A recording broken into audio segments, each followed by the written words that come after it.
Welcome to Creators Cafe. I'm your host, Jessica Payne. I'm a performer, performance coach, and multi-hyphenate creator. I'm going to be bringing you conversations with some of my favorite creators where we talk about the sublime and the specifics of the creative journey. So grab a drink, get cozy. Let's go. My guest, Sergine Dumais, is a French-Canadian director, actress, and acting coach. She directed the award-winning short film Wichita that is now available on Amazon, along with the fantastic Slap Kiss Kill in Hollywood's McHadden Theater, which is one of my favorite pieces of theater I've seen in the past decade. She's a talented voiceover actress and director, directing the dubs of over 20 feature films and 75 TV episodes. Sergine was known in Quebec as a triple threat performer in shows like La Cage aux Folles, Grease, and Five Women Show, which she co-created. She moved into directing, where she put on the French adaptation of Little Women the Musical and Jason Robert Brown's 13. She created a web series called Two Femmes à Hollywood, sold out musical theater workshops, and she has a waitlisted voiceover college class at AMDA in Hollywood. I'm so grateful I got to sit down with Sergine as she heads from LA back to Montreal to shoot her next short film, which just won full financing. Please enjoy my lovely conversation with Sergine Dumais. Sergine Dumais. Yes. Jessica. Oh, that's so much. Jessica Payne. That's so much more beautiful than Jess. It's not true. It's not true. Welcome to Creators Cafe. Thank you so much for having me. What are you drinking today? I'm drinking a matcha latte. Beautiful. With almond milk. Yeah, absolutely. Because I turned into a real California girl. That is a very California drink. Yes. That's true. No maple syrup, just, yeah. Did you, when you lived in Canada, in Montreal, did you drink like coffees and specialty drinks with maple syrup? Oh, we drink maple syrup out of the bottle directly. Wow. Yes, I would drink maple syrup. Wow. Yeah, I eat a lot of maple syrup. I actually, that was a big treat for me. My parents would go to this one, I grew up on a farm, and they would go to this one farming conference, and there was a maple syrup farmer from Canada who would bring back the little candies of pure maple syrup, and that was one of the best treats. Mm-hmm. So good. I have a brown sugar iced latte. I don't usually get flavoring in it, but I went to Be Bright, which is down on Melrose, and they have a very special coffee that's delicious, and it reminds me of that maple syrup taste. It's very good. Thank you. Good. So, how do you think about yourself as a creator, and how has that evolved over time? I rarely think myself or define myself as a creator, but if I were to introduce myself, I would say I'm a director / actor. I still consider myself an actor, even though I decided to, early on in my career, I don't know, I guess I realized, I never thought of that, but I realized I think that might be my number one calling. Is acting or is directing? Directing, yeah. Because, and it's interesting because I think a lot of actors maybe age out of getting the parts that they liked, and so they kind of fall back on directing. But what I love is when you talk about directing it really feels like a calling. It feels like a true passion. And when I get to see you directing actors or a piece that you have directed, that passion comes through so clearly. I love it. It happened to me very early on in my career. Really? As soon as I graduated, AMDA in New York, Performing Arts School, I landed my dream role in a musical. I was exactly where I always dreamed to be. Yeah. And as we were doing the rehearsals, I thought, oh my God, I'm in trouble. Because I was there on stage, I was in my dream role, and I found I was looking at the director and wishing I was in his shoes. I wish I had his job. It was my first job. I felt, wouldn't it be nice to get to, and I was grateful to be where I was, but I felt the itch right away. Wow, I love that. And I love that you knew it so deeply and internally. I didn't know that I could do it, but I had the desire right away. And when I had a chance, when I got a chance, I asked people I knew, can I be your assistant if you're going to direct a show? And then when I got to do it a little bit, then I thought, wow, for the first time I felt that I had talent for something. And I had trained, I started as a dancer, I trained a little bit as a dancer, and then as an actor and a singer. And I worked hard, and I could do what was asked of me, and I could make progress, and I felt like, okay, I can do this, but I never felt, wow, this is kind of, or you feel, oh, you had a visit from the genius of some, Yes. that there was some sort of, oh, wow, oh, I have a talent for that. I have never felt that. And not because I have false modesty, but I could, we can see other, in rehearsal, and the musical director is teaching you harmony, and someone is picking up, they're picking it up right away, or there's certain thing about acting, there's young kids, right away they have a natural talent for it. I never had it as a performer, and I can't, but it was for the first time I thought, oh wow, I had ideas, I felt I had an intuition about what was going on. That felt good. Yeah. That felt good as an artist to feel, oh man, thank God, finally there's some, I feel like, in French we say, I'm on my X. I don't know if there's I don't know if there is a term. How do you say I'm on that? my mark. How do you I'm say right that on my mark. in French? Je suis sur mon X, meaning I'm on my mark. I'm here, I'm where I'm supposed to be. It was the first time I felt that, even though I loved being a performer and I wanted to be in the theater, and I wanted, I didn't necessarily want to be on stage, I wanted to be in the theater, Yes. And I guess it never occurred to me that one of the jobs in the theater was the director. But I love that so much, that feeling of when it feels like it's truly you, not you trying to be somebody else. Yeah. It feels like the art is coming through you. Yeah, and it's, I found out I still needed to learn so much, and I still needed to work very hard, but I felt that, I don't know, it was a good feeling to feel that there was something that came, that there were some times that it came easy for me. They just came, Yeah. Like sometimes you watch an interview from a young songwriter, and it's like, how did you write this song? Oh, it just came to me. And it's like, what are you talking about? Who has that? Yeah. It was, for the first time for me as a director, having this feeling that, I met with this actor, and this kind of came to me, that these ideas, there's just I feel like I'm part of something, that there is actually creation. And I can do it. It's like, oh, wow, finally. Oh, I love that. Yes. Oh, that's so satisfying, and I'm sure that gives you so much confidence in, any career in the arts has so many ups and downs. Just to know that you are navigating that from your ex and from your kind of personal talent and power has to give you so much confidence and faith in yourself. I mean, but of course, there are still all these people that say that you shouldn't be there, that you can't do it, of course. Yeah. But at least most of the time, I feel like this is where I belong, Absolutely. Yeah. At least most of the time, yeah.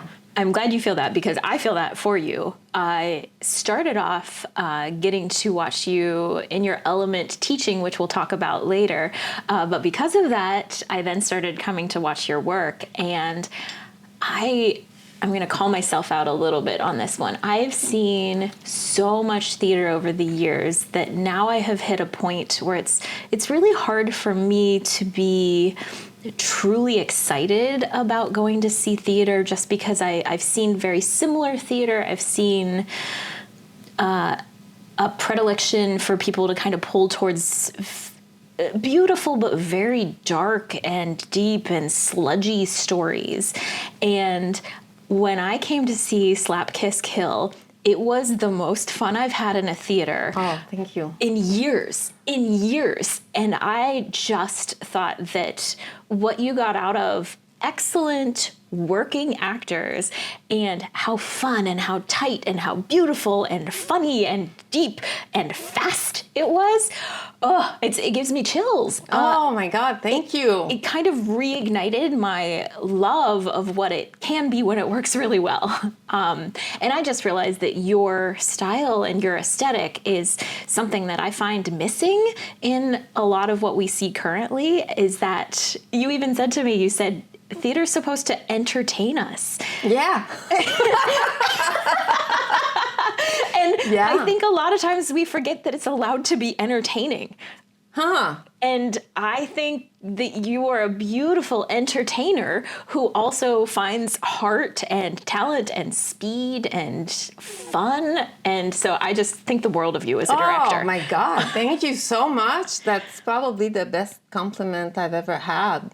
And I love because everything that you noticed is what I love. That, you know, we try to make the kind of shows we like. Yes. You know, and I like it when, you know, when it's tight, you know, it's just like, we don't want something to be dragging. Yes. The Slap Kiss Kill, it's written this way. You know, Bo Price, that, you know, I decided to collaborate with him because it was right there on the page.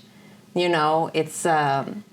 Yes, so there's only so much you can, you know, even if you're a great director, if it's not on the page, it's not on the stage, right? Exactly. So, and I like that. His writing is very entertaining. Mm-hmm. It's funny, but at the same time, it's deep. So it's like when you see a piece like this, it's kind of, your job is, okay, with everyone involved, how can we bring this to life and do justice to what's on the page. So that's fun for me, you know, but sometimes if you look at a different piece, then it's kind of, it can be tricky to say, oh, how can I make something fun with that if it's not on the page? Yeah. So so just, I guess the first step is finding the material. Yeah. And if you can work with somebody and collaborate with somebody that has a similar taste, that's the best, ultimately. Yeah. Okay. Yeah. Perfect. And so with that process, it was fun because it was etudes or smaller pieces within one piece that all dovetailed together in a certain way. What was it like finding the actors and working with actors who were playing multiple parts and still trying to live within this wider world thematically? How did you navigate that? Meaning what? How did we find the actors? Or just when you were doing the audition process and then rehearsing with them, how did you find, what did you prioritize when you were planning that out and rehearsing that? So, oh my God, that's I'm not sure that's how it happened. I think actually we didn't do conventional auditions at first. We had readings. Oh. So we had a few table reads. So that you kind of developed it. With friends. Yeah. And with the leads, you know, Miguel Perez, who's amazing, yes. and Karen Strassman. So both of these are actor crushes of mine. I worked with both of them before. Karen Strassman, I worked with her a lot, and because I do a lot of voiceover, so we got to work on. Someone had recommended me to her. I didn't know her. She said, "Oh, she's great." First time I worked with her, I thought, "Oh my God, she's the Wayne Gretzky of voiceover," you know? Yes. She's just this kind of amazing, in the presence of so much talent, just such incredible talent. And, you know, voiceover dubbing, it can be, you know, there's a lot going on, and what she can create, and she can do everything with her voice. She's a fantastic actress, and such a, just, you know, one of these people that you meet and you say, okay, I want this person to, every time there's a part for her, I want her, right? Yes. And same thing with Miguel. I had a chance, I was asked to direct 2 years. There was a project called Homeward LA. Okay. I don't know if you heard of it. No. It used to be like a collection of monologues about people who had experienced homelessness. Okay. And it was to raise funds for the Midnight Mission. Yes. It was an incredible show.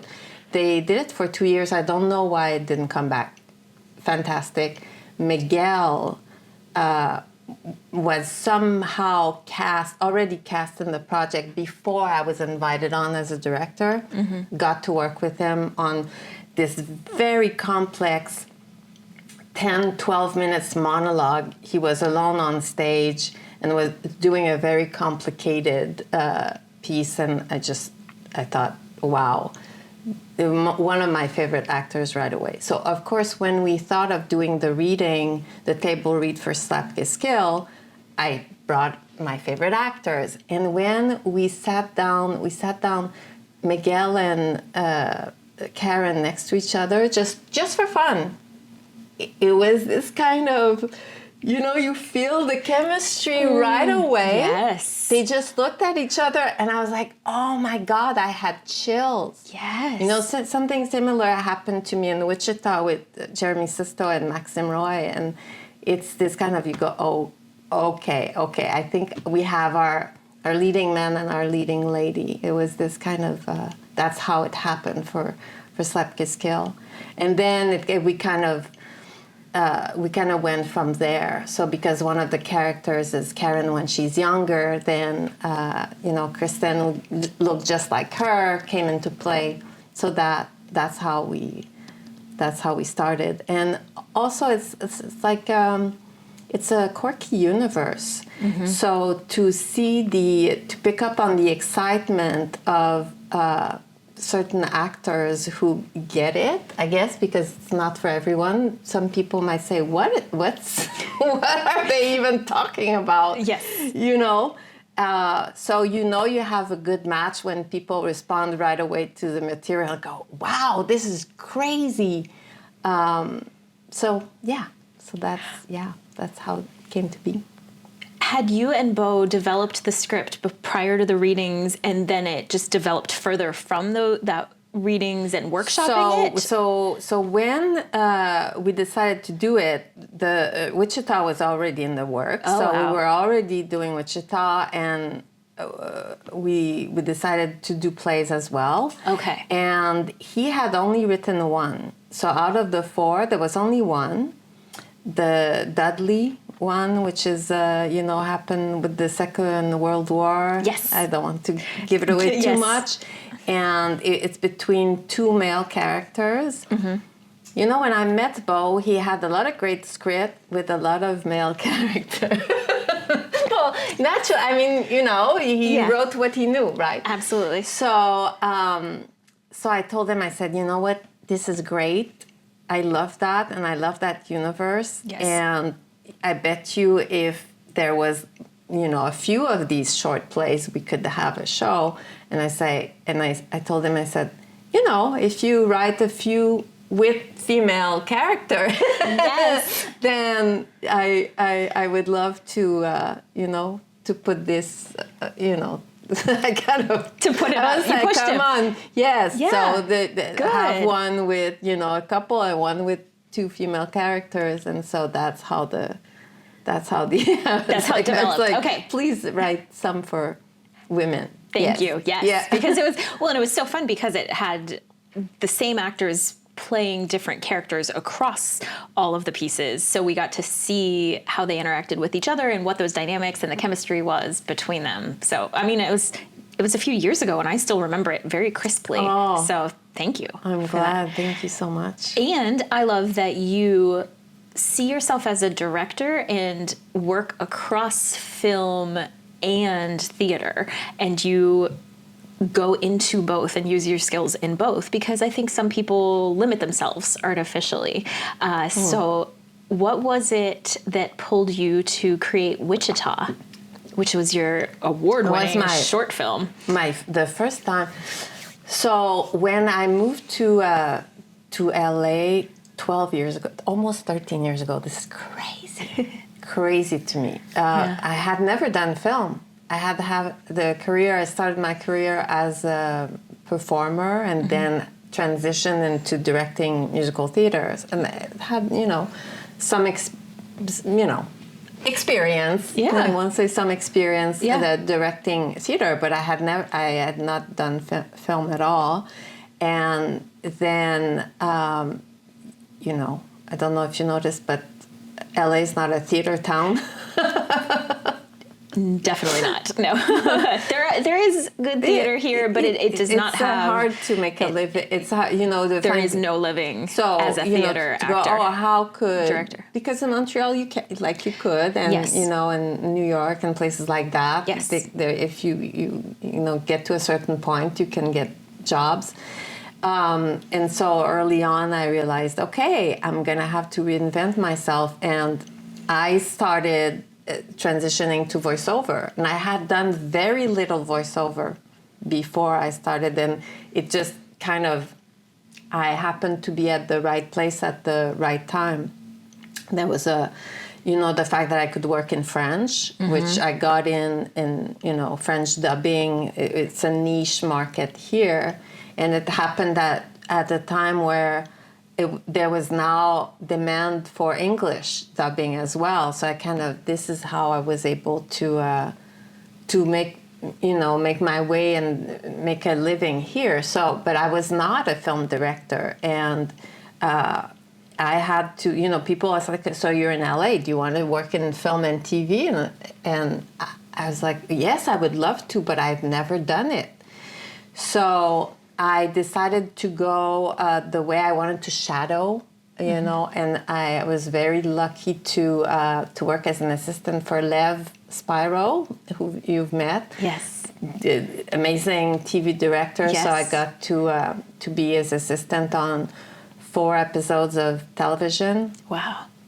And yes, so that's, of course, if you've directed many plays and you've directed features for dubbing, you understand what it's like to work with actors, and you understand what it's like to tell a story. But then now you have to translate everything. Okay, that's how he prepares for directing TV. At first, it's like working in another language. So if you're used to if you used to think, okay, so that's my vision for directing this play or this musical, that's, this is how we can put this together, this is how I can collaborate with the musical director, this is how I can collaborate with the set designer and the lighting designer. But now, when you arrive on a TV set for the first time, you go, how is he going to do that? I didn't even understand how, what? And I didn't understand his blocking. And then when I saw it, I thought, okay, I understood. But then still, the transitioning to the first film, it was still, a tight collaboration with especially the director of photography. I would, my prep, I would say, you have all of this, you have to explain to me like a 4-year-old, okay? Just to make sure that... but then you do, it's like, as I said, like speaking another language. It's like, of course, your brain is, still, for me, after all these years speaking English, sometimes my brain goes to something in French, and I just have to go, whoop, and I have to adapt to, but it's also, it's wonderful. It's wonderful to, for example, to speak to live in a second language, and it's wonderful to create something like transitioning to film and being, on the one hand, for certain department, having a lot of experience, and in another areas going, oh my God, I'm not, what's even going on here? Yeah. And being in that zone where it's kind of, you understand what's going on, but you're also discovering something new. That's really exciting too, because I think if you do the same thing all the time, you're not growing and you're not discovering. And so it is scary when you do that, but it is really exciting too. It is. Are you ready to be confident and comfortable in front of a camera? Well, my name is Jessica Payne, and I would love to help you. I'm an actor, acting coach, and the host of the Creators Cafe video podcast. I have helped thousands of people to learn the skills of a Hollywood actor to be more comfortable in their body, voice, and mindset whenever you press record. So if you're an entrepreneur, a business person who needs to be in front of the camera, or you want to get into digital content creation, I would love to offer you one-on-one on-camera performance coaching so that you feel like when you press record, you can be your best self. Check out the link below for more details, and I can't wait to work with you. Let's have fun together. So I'm very much interested because I also started as a theater performer and then did a lot of theater directing, and now have moved more into film and TV and on-camera work. And that's both as an actor and as a director. From a director's point of view, how do you like to think about directing for film and TV and on-camera things that it is different? Because I think there's a lot of things that are very similar. So what do you think is different from your perspective? What is different? So right now I'm still very much geared into, like, when I have an idea of what it's going to look like visually, my brain is in, like, I see a stage. I still see a stage. Yes. Right? Yes. So I see characters moving like this, you know, like, so my brain doesn't go directly to, you know, the camera might come here, you know. It's like, if I want, and if you look at Wichita, you see that there's a lot of that, because, you know, like, she comes at the end, you know, and she comes in for her close-up. She actually walks towards the camera the same at the end, because that's just the way that my brain works. Yeah, if somebody's listening that hasn't, or watching that hasn't kind of thought in these terms before, one way to think about theater versus on-screen acting is that in the theater, the audience stays still. So the actors have to move closer for something to be bigger or visually more important, or they need to move. Whereas if you're using a camera, often the actors will stay still and the camera moves. Yes. And that's definitely something my very first short I directed that was kind of an original piece like that. I found it being very static because I was thinking like on stage as opposed to moving the camera itself. So just that transition of the camera itself needs to move. What do you like to do when you're coaching actors who maybe have come from a theater background that are now working on camera? Is there anything that you've found helpful to tell them or to help them to make that adjustment? No, I mean, I don't know in my experience directing film, I had 2 TV and film veterans. True. And they had years and years of experience on me. So it was more like I went to them and I said, I'm relying on you to tell me what you need if this is working for you. Oh, interesting. Okay. I had this experience working in the voiceover with film and TV actors who did not have a lot of voiceover experience. Okay. So how did you help them? So I helped them think of it more like a play. Like, it's more, the kind of projection is more like a play. There's an energy, there's the energy needs to be bigger. A projection that's required, like a whisper is more like a stage whisper, you know. It's because everything is going to go through your voice. So there's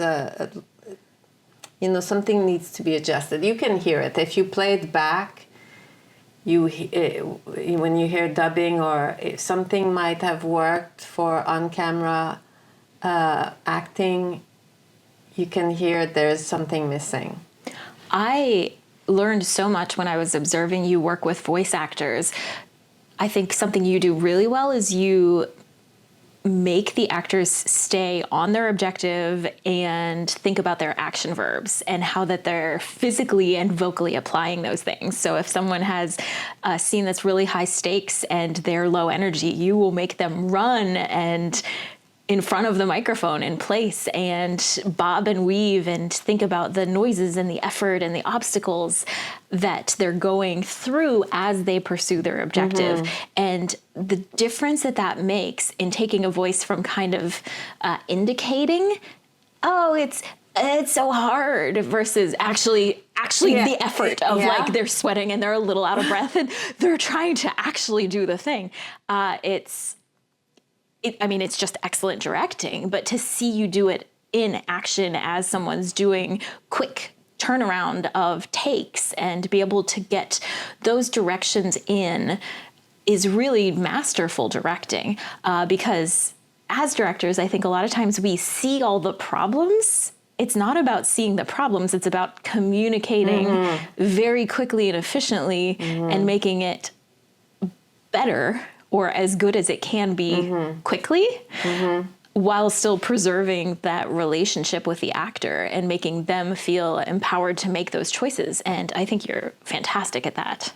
Well, thank you. I'm going to share the credit. No, I'm going to give all the credit for that to Judith Weston, my teacher. Okay, great. Judith Weston. Yes. For those of you who don't know her, she wrote the book, the bestseller, Directing Actors. Right. And life-changing for anybody who wants to, exactly what you were talking about, work on communicating with actors.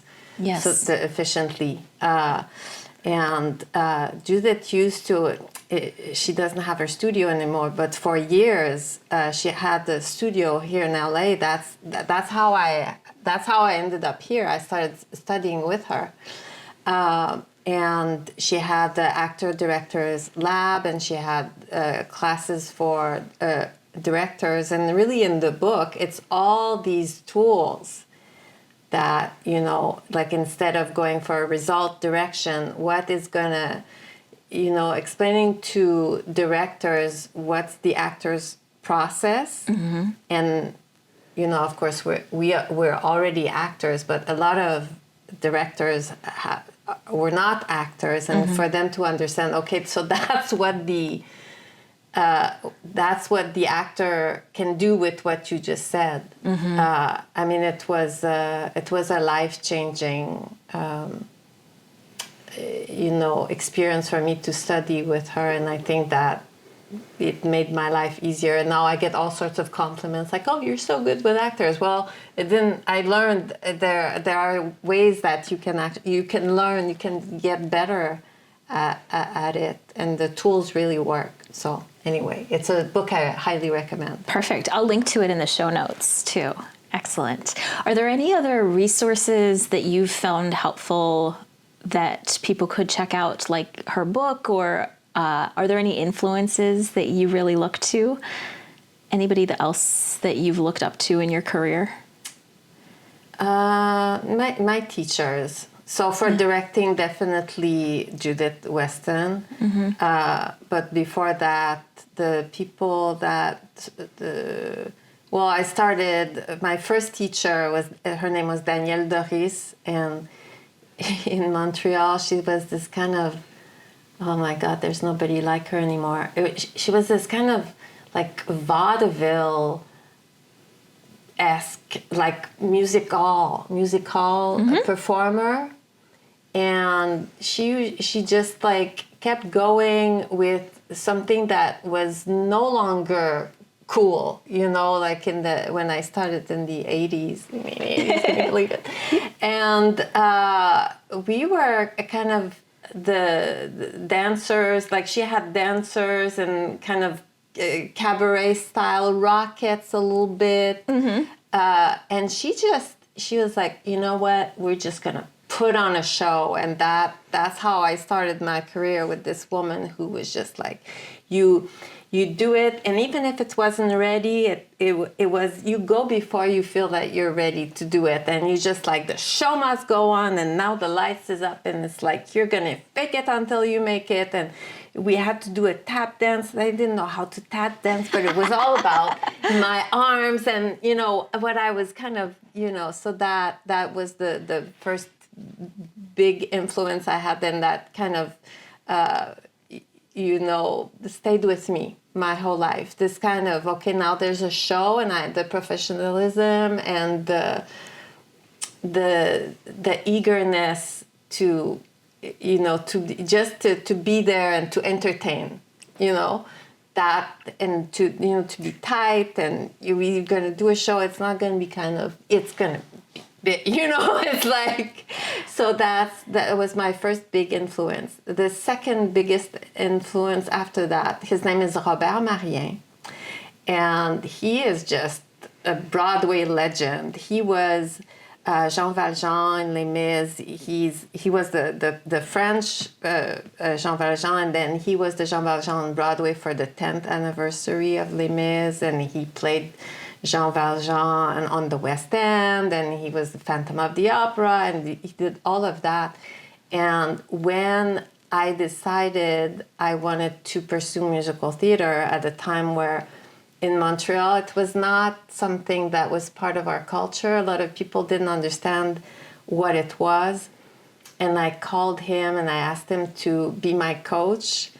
And he, you know, I just I was part of the union in Montreal. It's called UDA, and so it's like SAG, and you can actually get the number of other members. So I called his home. Wow. And I thought it was going to be the number to his agent, but it was his phone number, and he picked up, and I said, can you coach me for my audition, because I don't know who's going to prepare my musical. I don't know anything about musical theater. And he said, well, I've never done it. I don't know.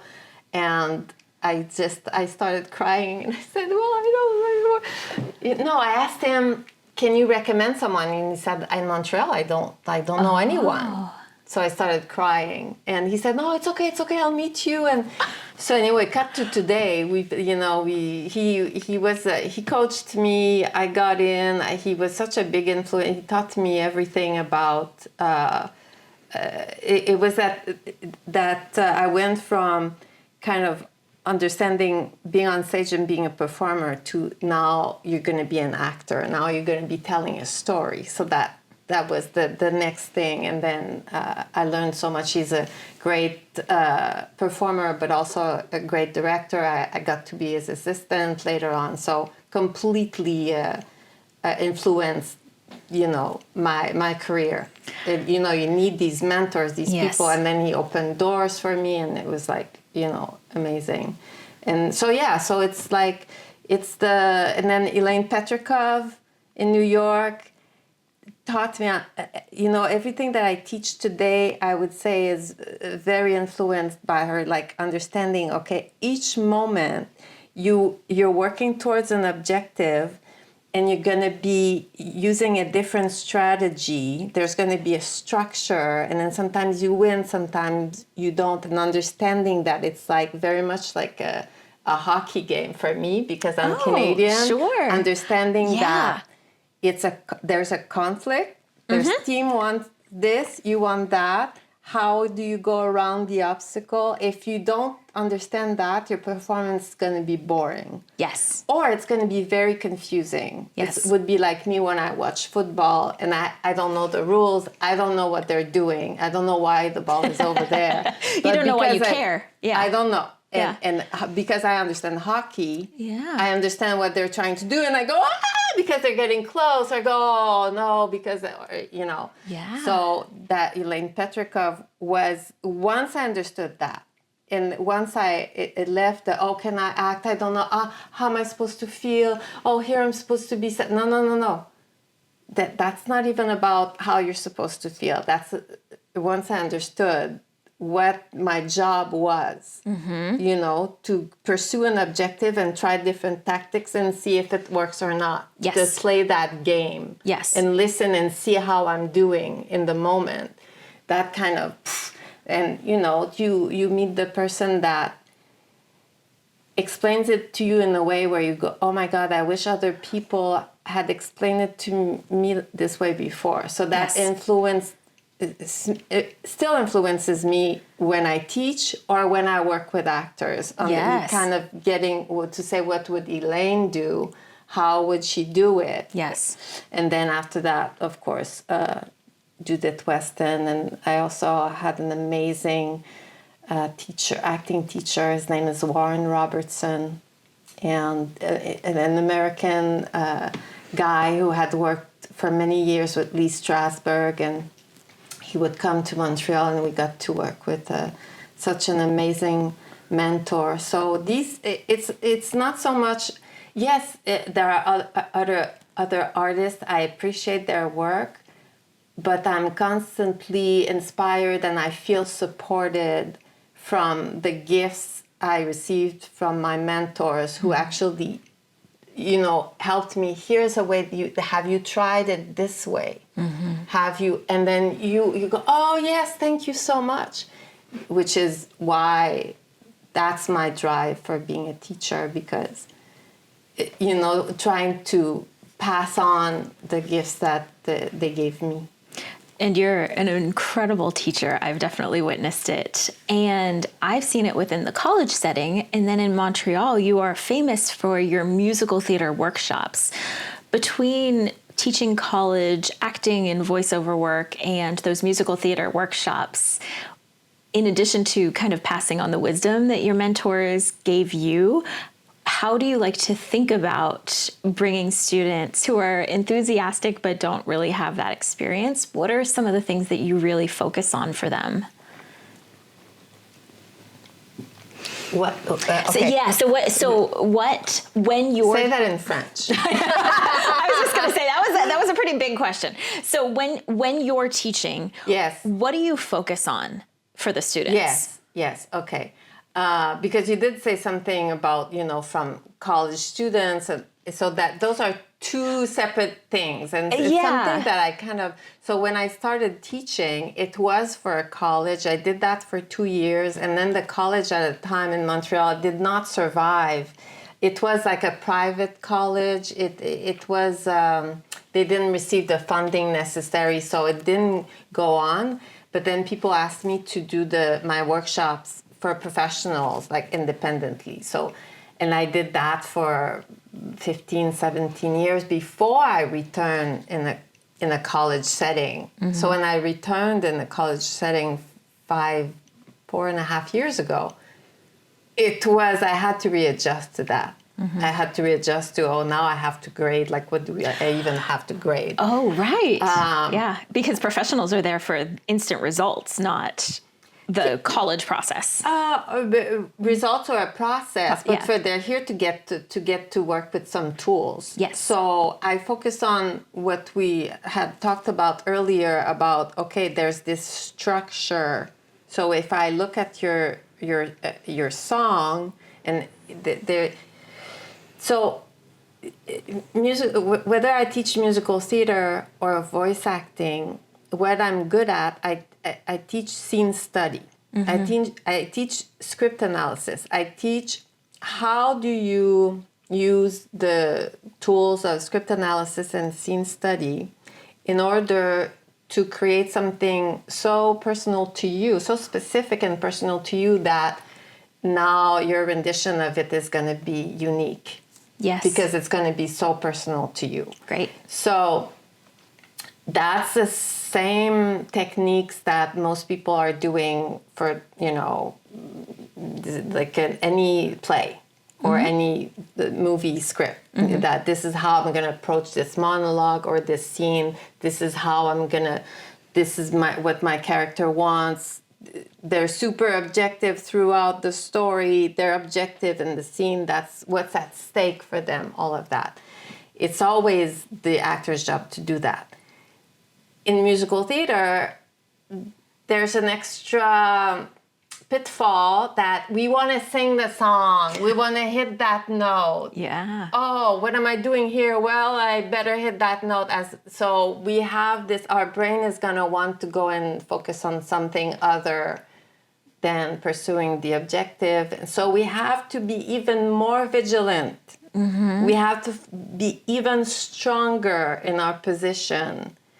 where if you're an actor and you have chops and you feel you connect to the character and you're just responding to your scene partner, you could wing it and it would still work. But the chances of you bursting into a song are so high if you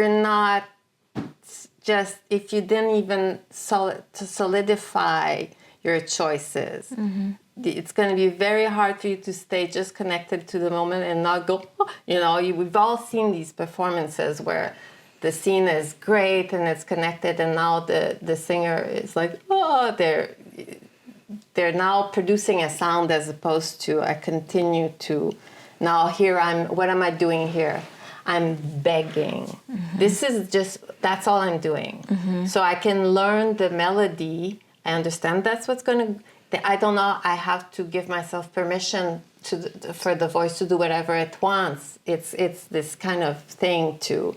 So it's a very similar thing with voice acting, because sometimes we do have to change the sound of our voice depending on the character. Sure, When dubbing, we have all this rhythm that's like, I better start talking right there. It's just like, I want to go, as opposed to, no, what am I doing? What am I doing? Then here I'm going to demand. I'm going to charm on this. So I have to be so the verbs are very, very useful. Mm-hmm. And as ifs also to personalize. It's like, I can use my own words. It's as if I was like, oh, come on, baby. What? Come on. And just by doing that, just focusing on that's going to be the behavior. I don't care if the rhythm band is coming at me. Mm-hmm. I don't care if I have to do this with my voice. I have to be very specific about what is it that I'm doing and what it's like to me. I love the connection that you made there between dubbing and singing, because I've always thought dubbing felt very musical, but it definitely has the pitfalls of you need to hit these marks and you need to match your movement of your voice to the actor's mouth that already made these choices. So how do you do that in a way that feels honest and prioritizing the as-ifs and the action verbs? That's how you do it. That's great. Exactly. Just like I have to belt a high F. How do I do that? By begging harder. Exactly. And understanding that when you beg, it's going to be different every time. And it's great. It's okay. You don't have to imitate. You don't. In fact, especially when you do, when you dub international languages, you do not want to match the musicality of another language. Sure. Because you hear...